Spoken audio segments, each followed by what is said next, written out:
আল্লাহ পাক রব্বুল আলামিন বলেন, আমি আল্লাহ পাক রব্বুল আলামিন তোমাদেরকে বড় মায়া করে মোহাব্বত করে আমি আল্লাহ তাআলা সৃষ্টি করেছি। আর সৃষ্টি করার উদ্দেশ্য হলো বান্দা তোমরা আমি আল্লাহর ইবাদত এবং বন্দেগী করবা। এই ইবাদত বন্দেগী করার জন্যই আল্লাহ তাআলা আমাকে আপনাকে সৃষ্টি করেছেন। শুধু তাই নয় আল্লাহ পাক রব্বুল আলামিন বলেন, কাইফা তাকফুরুনা বিল্লাহি ওয়া কুনতুম আমওয়াতা ফাআহইয়াকুম সুম্মা ইউমীতুকুম সুম্মা ইউহয়ীকুম সুম্মা ইলাইহি তুরজাউন। আল্লাহ পাক রব্বুল আলামিন বলেন, বান্দা এই দুনিয়াতে আমি আল্লাহ তাআলা তোমাদেরকে সৃষ্টি করেছি। ইতিপূর্বে তোমার কোনো ঠিকানা ছিল না। আমি আল্লাহ তাআলা তোমাকে অস্তিত্বহীন থেকে অস্তিত্ব দান করলাম। আল্লাহ পাক রব্বুল আলামিন বলেন, মৃত্যু এমন একটা জিনিস সকল মানুষকে পাকড়াও করবে। আল্লাহ পাক এক আয়াতে বলেন, কুল্লু নাফসিন যায়িকাতুল মাউত। প্রত্যেকটা প্রাণীকে মৃত্যুর স্বাদ গ্রহণ করতে হবে, প্রত্যেকটা প্রাণীকে মৃত্যুর পেয়ালা পান করতে হবে। আরেক আয়াতে আল্লাহ পাক রব্বুল আলামিন বলেন, আইনামা তাকুনু ইউদরিকুমুল মাউতু ওয়ালাউ কুনতুম ফি বুরুজিম মুশাইয়াদা। মৃত্যু থেকে পালানোর জন্য তুমি যতই চেষ্টা করো না কেন, মৃত্যু তোমাকে পাকড়াও করবে। মৃত্যু থেকে পালানোর জন্য যদি তুমি সুদৃঢ় প্রাচীরের ভিতরে অবস্থান করো, এমনকি তোমার বিরাট অট্টালিকা রয়েছে, বিরাট বড় বিল্ডিং রয়েছে, এই বিল্ডিং এর ভিতরে যদি তুমি অবস্থান করো, তাহলে তুমি মৃত্যু থেকে বাঁচতে পারবে না। মৃত্যু তোমাকে আল্লাহ পাক রব্বুল আলামিন বলেন, ফাইজা জাআ আজালুহুম লা ইস্তাখিরুনা সাআতান ওয়া লা ইস্তাকদিমুন। মৃত্যু যখন যেই সময় তোমাকে আজরাইল এসে হাজির হয়ে যাবে, মৃত্যুর 1 সেকেন্ড আগেও আজরাইল আসবে না, 1 সেকেন্ড পরেও আজরাইল তোমার আমার সামনে হাজির হবে না। বরং যেই মুহূর্তে তোমার সময় এসে যাবে, ঠিক সেই মুহূর্তে আজরাইল আলাইহিস সালাম এসে আপনার আমার সামনে হাজির হয়ে যাবে। সবাই মৃত্যুর পেয়ালা পান করতে হবে, মৃত্যু থেকে কেউ বাঁচতে পারবে না। এই যে আমি দুনিয়ার জন্য পাগল, দুনিয়ার জন্য আমি সব কিছু করলাম, ঘর সাজাইলাম, বাড়ি সাজাইলাম, বিল্ডিং সাজাইলাম, আমার বাড়ির পরিবেশ করলাম, আমার বাড়ির পরিবেশটা করলাম যাতে করে আমার মেয়েকে সুন্দরভাবে একটা ভালো জায়গাতে বিবাহ দিতে পারি, বাড়ির পরিবেশ করলাম যাতে করে আমার ছেলে ভালো একটা স্থানে গিয়ে বিবাহ করতে পারে। কিন্তু আজও কি আমি চিন্তা করেছি যে আমার কবরের ভিতরে আমার সন্তান থাকবে কিনা? আমার ঘর সাজাইলাম কিন্তু আমার কবরের ঘর সাজাইলাম কিনা, এটা আমি চিন্তা করেছি কিনা? আজ আমার 40 বছর 50 বছর অতিবাহিত হয়ে গিয়েছে, কিন্তু আমার জিন্দেগিটা হেলাই শেষ হয়েছে। এই জিন্দেগি যখন শেষ হয়ে যাবে, কবরের জগতে তো আমি ধরা পড়ে যাব, আল্লাহর আসামির কাঠগড় আমি কি জবাবদিহি করব? এই জন্য আল্লাহ পাক রব্বুল আলামিন বলেন, وَأَمَّا مَنْ أُوتِيَ كِتَابَهُ بِشِمَالِهِ فَيَقُولُ يَا لَيْتَنِي لَمْ أُوتَ كِتَابِيَهْ وَلَمْ أَدْرِ مَا حِسَابِيَهْ يَا لَيْتَهَا كَانَتِ الْقَاضِيَةَ مَا أَغْنَى عَنِّي مَالِيَهْ هَلَكَ عَنِّي سُلْطَانِيَهْ خذوه فغلوه ثم الجحيم صلوه। আল্লাহ পাক রব্বুল আলামিন বলেন, ওয়া আম্মা মান উতিয়া কিতাবাহু বিশিমালিহি। আল্লাহ যখন হাসরের ময়দানে মানুষদের আমল নামা যখন হাতে দিবে, তখন মানুষগুলা আফসোস করবে আর বলবে, ওয়া আম্মা মান উতিয়া কিতাবাহু বিশিমালিহি। হায়রে, আজকে যদি এই কিতাব আমাদেরকে না দেওয়া হতো কতই না ভালো হতো।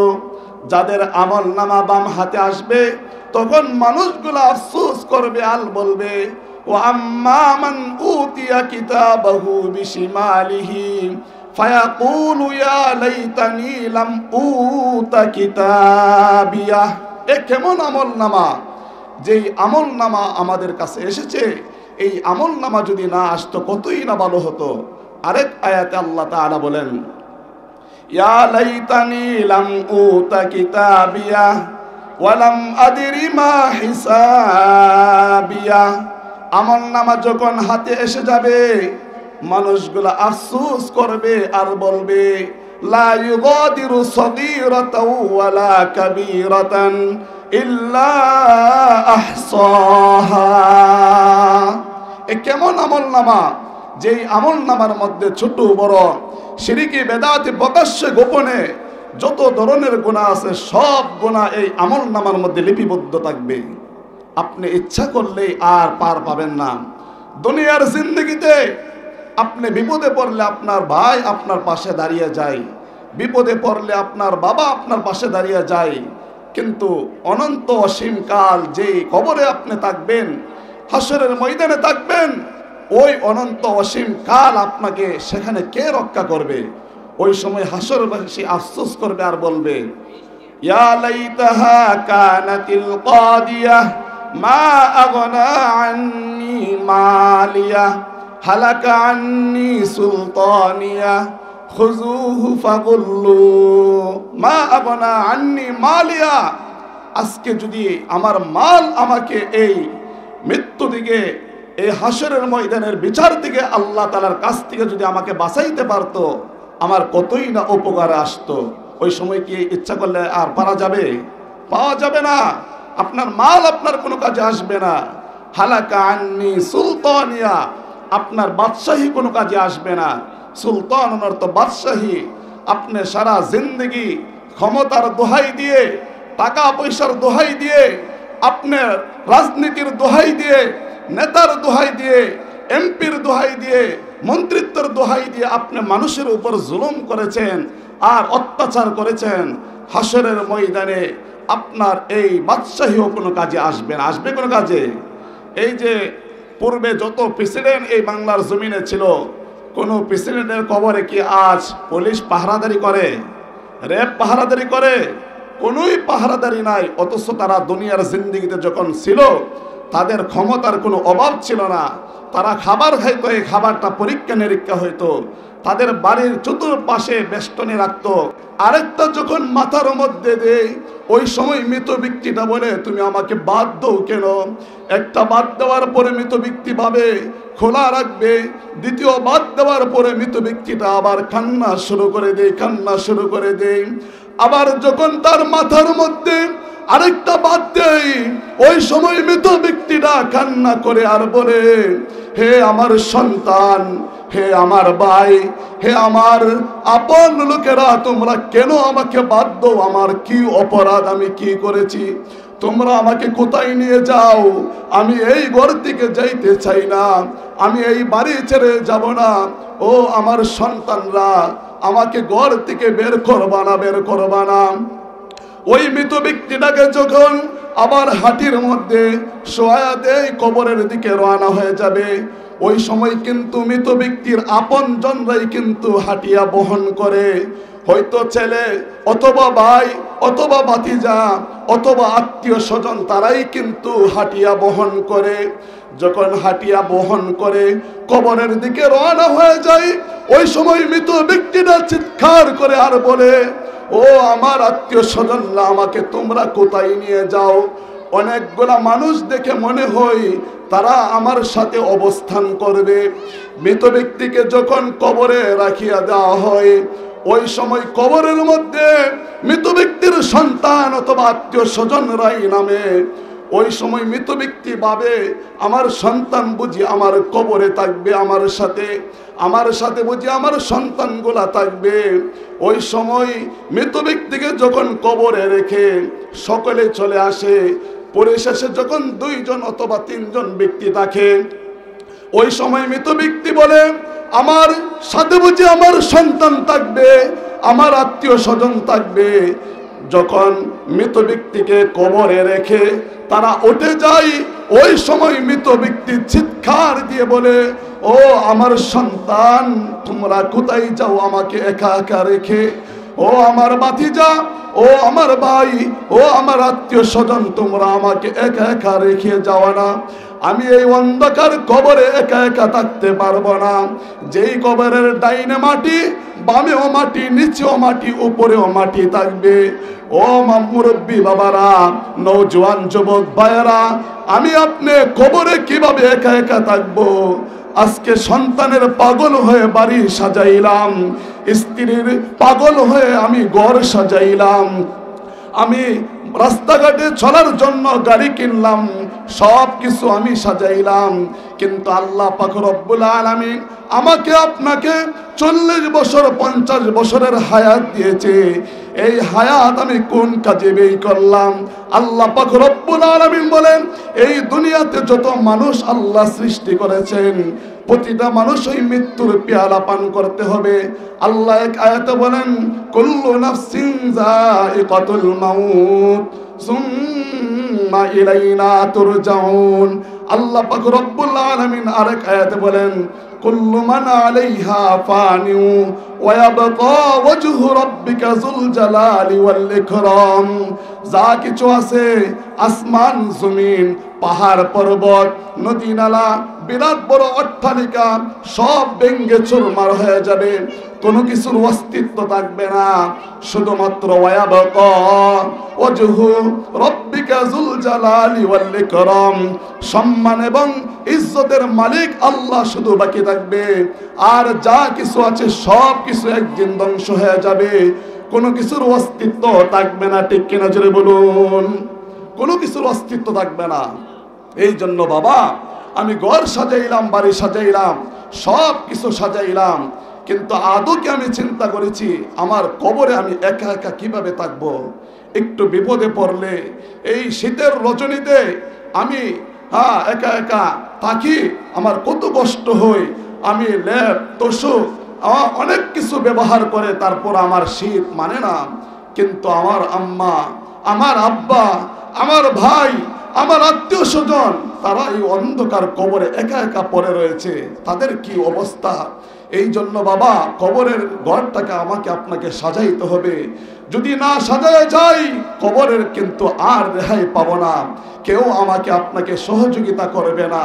আল্লাহ পাক রব্বুল আলামিন বলেন, ইয়া আইয়ুহান নাসুত্তাকু রাব্বাকুম ইন্না যালযালাতাস সাআতি শাইউন আযীম। আল্লাহ পাক রব্বুল আলামিন বলেন, হাসরের ময়দানে মানুষগুলা এমন একটা সময় আসবে যখন হাসরের ময়দানে, এখন বর্তমানে পৃথিবী থেকে, এই জমিন থেকে প্রথম আসমানের দূরত্ব হলো 500 বছরের রাস্তা। হাসরের ময়দানে সূর্যটা যখন আধা হাত উপরে থাকবে, মানুষগুলা রৌদ্রের তাপের চোটে মানুষের নাড়ি বুড়ি সব পেটে যাবে, এত প্রচন্ড গরম।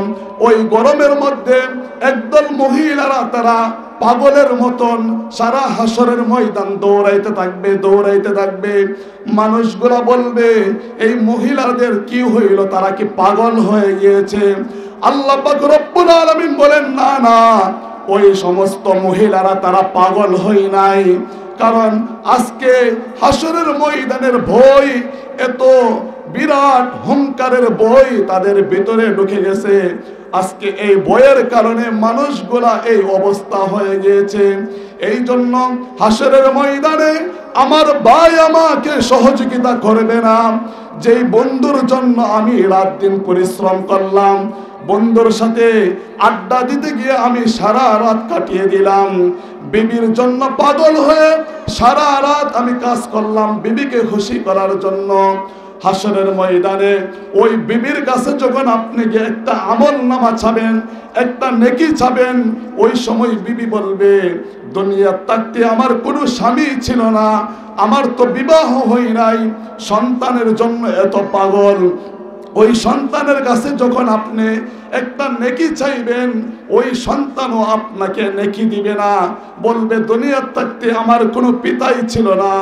আপনি বন্ধুর জন্য পাগল, বন্ধু বিপদে পড়লে বন্ধুর জন্য আপনি পাগল হয়ে রাতের গভীর হইল বন্ধুকে বাঁচানোর জন্য আপনি চলে যান। অথচ আল্লাহ পাক রব্বুল আলামিন হাসরের ময়দানে যখন বলবে তোমার কোনো আত্মীয় স্বজন আছে কিনা, একটা আমল, একটা নেকি নিয়ে আসো দেখি তোমাকে কে দেই।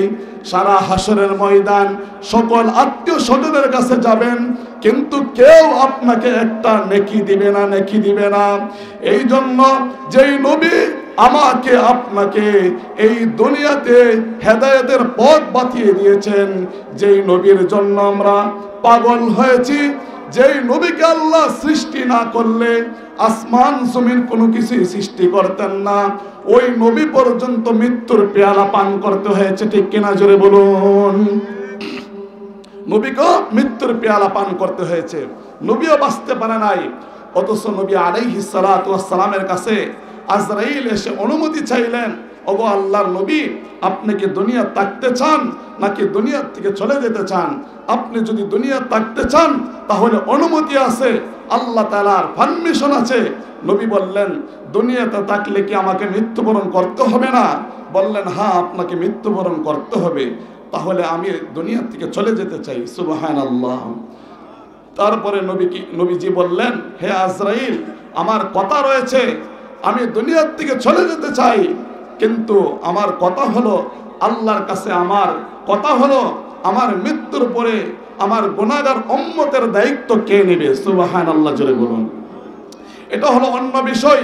আমি যেই কথাটা আপনাদের কাছে বোঝাইতে চাই, মৃত্যু এমন একটা জিনিস, আমাকে আপনাকে মৃত্যুর স্বাদ গ্রহণ করতে হবে, কেউ বাঁচতে পারবে না।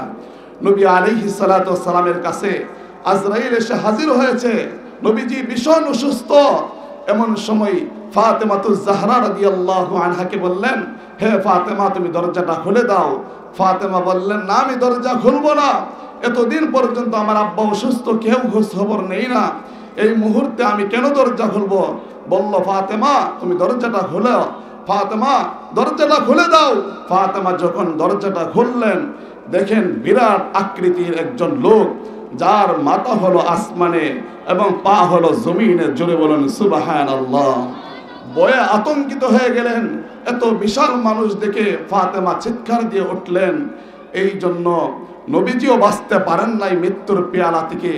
আদম আলাইহিস সালাম থেকে নিয়ে নবীজিও পর্যন্ত মৃত্যুর পেয়ালা পান করতে হয়েছে। আমি আপনি কেউ বাঁচতে পারবো না মৃত্যুর হাত থেকে। নবী আলাইহিস সালাতু ওয়াস সালাম যেই নবীকে সৃষ্টি না করলে আসমান জমিন কোনো কিছু সৃষ্টি করতেন না, এই নবীও পর্যন্ত মৃত্যুর পেয়ালা পান করতে হয়েছে। আল্লাহ বলেন, আইনামা তাকুনু ইদরিকুমুল মাউতু ওয়ালাউ কুনতুম ফি বুরুজিম মুশাইয়াদা।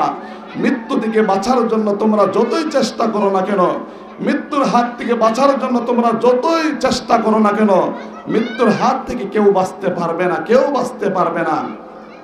হযরত ফাতেমা রাদিয়াল্লাহু আনহা যখন মৃত্যুবরণ করবে, মৃত্যুর পূর্বে ফাতেমা রাদিয়াল্লাহু আনহা তার স্বামীর কাছে ওসিয়ত করলেন, হে আমার কলিজার টুকরা স্বামী, আমার ইন্তিকালের পরে আপনি আমার কয়েকটা ওসিয়ত শোনেন। এর মধ্যে এক নম্বর হলো, আমি যখন মৃত্যুবরণ করব, মৃত্যুর সময় আপনি কাউকে বলবেন না যে ফাতেমা ইন্তিকাল করেছেন। মাইক দিয়ে অ্যানাউন্স করবেন না, মসজিদের মাইকে বিভিন্ন স্থানে আপনি বলবেন না যে ফাতেমা ইন্তিকাল করেছেন। কারণ কি? কারণ হলো, আমি যখন মৃত্যুবরণ করব, মৃত্যুবরণ করার পরে মানুষগুলো আসবে যে নবীর কন্যা মৃত্যুবরণ করেছে, আমার চেহারা দেখবে অনেকে, আমার চুলগুলি দেখবে, আমি ফাতেমা কতটুক লম্বা, কতটুক হাঁটু, এইগুলা যখন মানুষ দেখবে, তখন আমার পর্দার খেলাপ হবে। আর আমার পর্দার খেলাপ যদি হয়, তাহলে আল্লাহর আসামির কাঠগড়ায় আমি ধরা পড়ে যাব, আল্লাহর হাত থেকে আমি বাঁচতে পারবো না। তারপরে 2 নম্বর হলো, আপনি নবী, আপনি আমার স্বামী, আপনি আমাকে একা একা, আমার 2 সন্তান আছে, এই 3 জন মিলে আমার হাতিয়া বহন করবেন, সাথে আরেকজন নেবেন, অন্য কাউকে আপনি নেবেন না। এবং আমার কবরের পাশে আপনি দোয়া করবেন আল্লাহর কাছে, আল্লাহ তাআলা যেন আমাকে মাফ করে দিয়ে। জোরে বলেন সুবহানাল্লাহ। ফাতেমা যখন ইন্তেকাল করলেন, ফাতেমা ইন্তেকাল করার পরে হযরত আলী রাদিয়াল্লাহু আনহু ফাতেমা রাদিয়াল্লাহু আনহার কাফন দাফনের কাজ শেষ করলেন, গোসল করাইলেন। গোসল করানোর পরে যখন হাটিয়ার মধ্যে বহন করবেন, হযরত আলী এবং হযরত হাসান এবং হুসাইন রাদিয়াল্লাহু আনহুমা, এই তিনজন ব্যতীত আর কেউ ছিল না। হযরত নবী আলাইহিস সালাতু ওয়াস সালাম হযরত আবু যর গিফারীকে ডাক দিয়ে বললেন, হে আবু যর গিফারী, আমার মেয়ে ফাতেমা ইন্তেকাল করেছেন, আমার বাড়িতে তুমি চলে যাও। জোরে বলুন সুবহানাল্লাহ। হযরতে আবু যর গিফারী ফাতেমা রাদিয়াল্লাহু আনহার বাড়িতে চলে আসলেন। এসে হযরত হাসান এবং হুসাইন এবং আলী রাদিয়াল্লাহু আনহুমা, তারা তিনজন এবং আবু যর গিফারী চারজন সহ তারা হাটিয়ার মধ্যে বহন করে কবরের দিকে রওনা হয়ে গেলেন।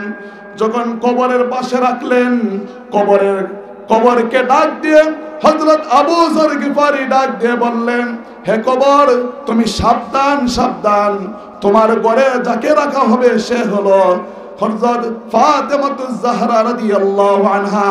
সমস্ত জান্নাতের সমস্ত রমণী, সমস্ত যুবতীদের সর্দারনি হলো ফাতেমা। হাসান হুসাইনের আম্মা জান হযরত আলী রাদিয়াল্লাহু আনহুর স্ত্রী এবং বিশ্ব নবী হযরত মুহাম্মদ সাল্লাল্লাহু আলাইহি ওয়াসাল্লামের কলিজার টুকরা, নয়নের মণি, আদরের দুলালি হযরত ফাতেমাকে তোমার ঘরে রাখলাম। সাবধান কবর, তুমি কিন্তু ফাতেমার সাথে খারাপ ব্যবহার করবা না। কবর কি শুনবে এই কথা? শুনবে না, শুনবে না। কবর আল্লাহর কাছে অনুমতি চাইলেন, ওগো আল্লাহ, আপনি আমার জবানটা খুলে দেন, আমি আবু যরকে কিছু কথা বলতে চাই। জোরে বলুন সুবহানাল্লাহ। হযরত আবু যর গিফারী যখন এই কথা বললেন, কবর থেকে আল্লাহর কাছে যখন কবর পারমিশন চাইলেন, আল্লাহ আপনি আমাকে কথা বলার শক্তি দান করুন। কবর থেকে আওয়াজ আসলো, হে আবু যর, আমি হলাম সাপ বিচ্ছুর ঘর, পোকামাকড়ের ঘর, অন্ধকার কবর। আমার ঘরে যদি তুমি ঈমান আর আমল নিয়ে আসো, তাহলে আমি কবর তোমার সাথে ভালো ব্যবহার করবো। জোরে বলুন সুবহানাল্লাহ। আর ফাতেমাকে, হাসান হুসাইনের আম্মাকে, নবীজির মেয়েকে আমি কবর চিনব না। আমি হলাম সাপ বিচ্ছুর ঘর, পোকামাকড়ের ঘর, অন্ধকার কবর।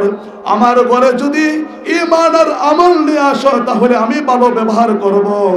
আর যদি দুনিয়া থাকতে টেলিভিশন দেখে, খারাপ কাজ করে, জিনার কাজ করে, সুদ খেয়ে, ঘুষ খেয়ে, নবীর অনুসরণ, মাদ্রাসার অনুসরণ, কোরআনের অনুসরণ, আলেম ওলামাদের অনুসরণ না করে যদি অন্ধকার কবরে চলে আসো, তাহলে আমি কবর তোমার সাথে ভালো ব্যবহার করব না। নাউজুবিল্লাহ। কবর থেকে কেউ বাঁচতে পারবেন না।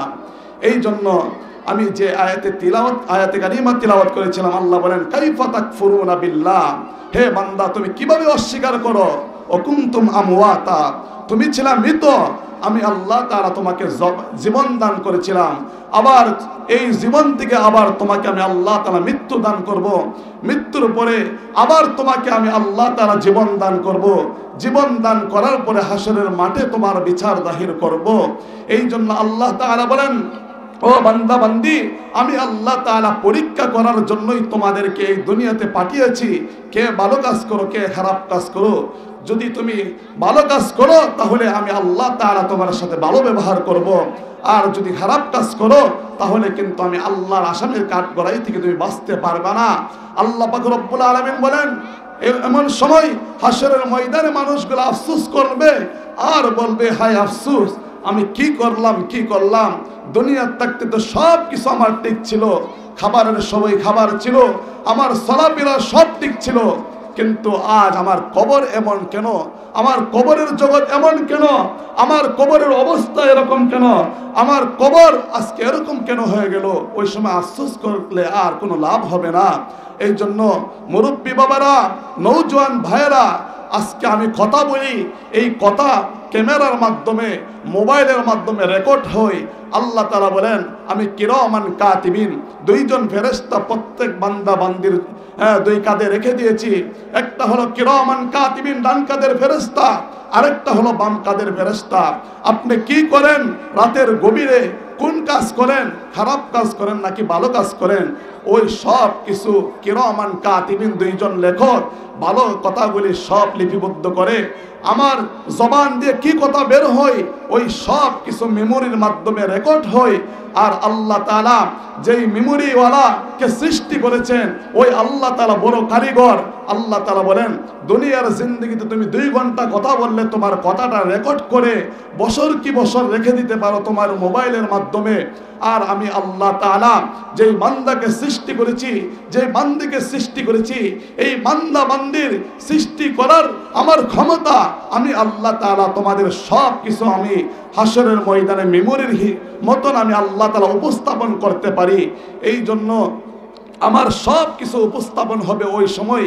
আল্লাহ তাআলা বলেন, হাত্তা ইজা মা জা উহা শাহিদা আলাইহিম সামউহুম ওয়া আবসারুহুম ওয়া জুলুদুহুম বিমা কানু ইয়ামালুন। দুনিয়ার জিন্দেগিতে আমার জবান দিয়ে আমি কথা বলতে পারি, জবানের শক্তি আল্লাহ তাআলা দান করেছে। হাসরের ময়দানে এই জবান আল্লাহ বন্ধ করে দিবেন। ওই সময় জবান দিয়ে কথা বলতে পারবেন না। 2টা ঠোঁট আপনাকে আল্লাহ সিলিয়ে দিবে। ওই সময় আপনার ঠোঁটের মধ্যে আল্লাহ তাআলা কথা বলার শক্তি দিবে না।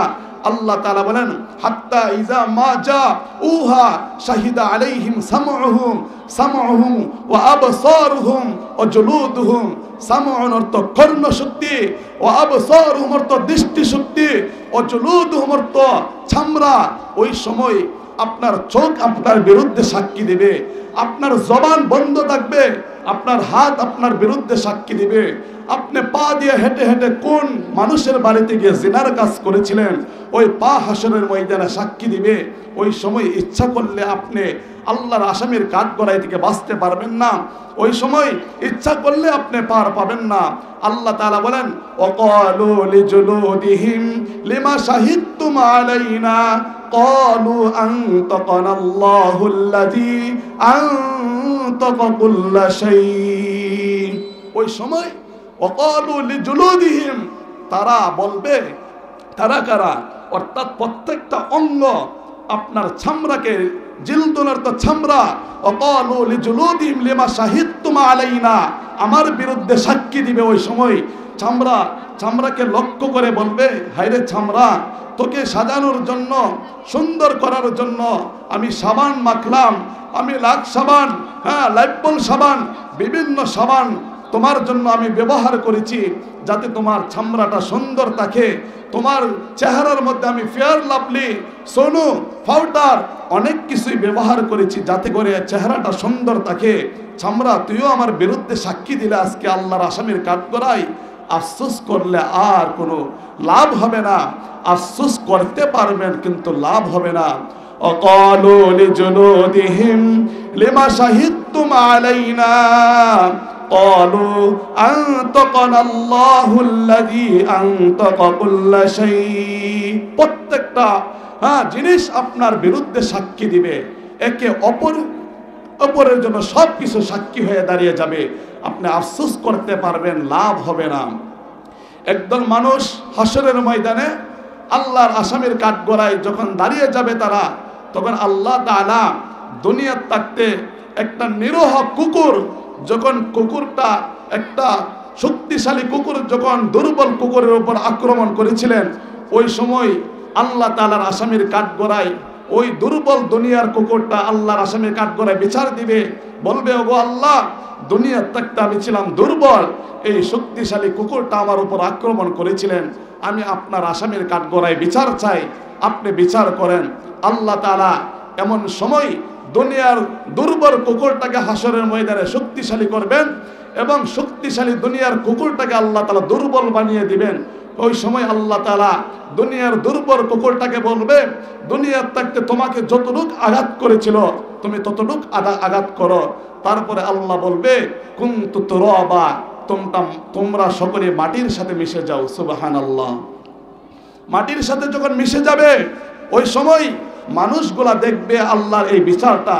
দেখার পরে আল্লাহ বলবে, হাই রে, ওই সময় মানুষগুলা বলবে, হাই, আজকে যদি আমরা মানুষ না হয়ে তাদের মতন কুকুর অথবা গরু অথবা ছাগল অথবা অন্য কোনো প্রাণী হইতাম, তাহলে তো আজকেও আমাদের বিচার হইতো না, আমরা তো আজকে মাটির সাথে মিশে যাইতাম। আফসোস করবেন, আর লাভ হবে না, আর লাভ হবে না।